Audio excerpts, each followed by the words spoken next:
എന്താണ് ഭക്ഷണം കഴിക്കുന്നത്?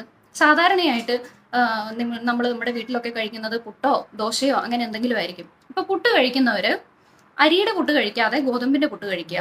അപ്പൊ ഈ അരിയും ഗോതമ്പും തമ്മിലുള്ള വ്യത്യാസം എന്താണെന്നുള്ളതല്ലേ? ഗോതമ്പില് ഗ്ലൈസീമിക് ഇൻഡെക്സ് വളരെ കുറവാണ്.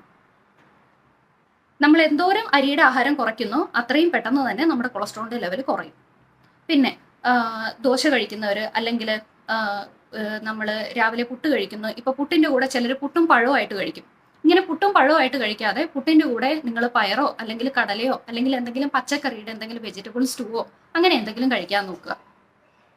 അതിലൊക്കെ ഗ്ലൈസീമിക് ഇൻഡെക്സ് കുറവാണ്. അപ്പൊ നിങ്ങളുടെ കൊളസ്ട്രോൾ പെട്ടെന്ന് കുറയും. പഴം പരമാവധി ഉപയോഗിക്കാതിരിക്കുക.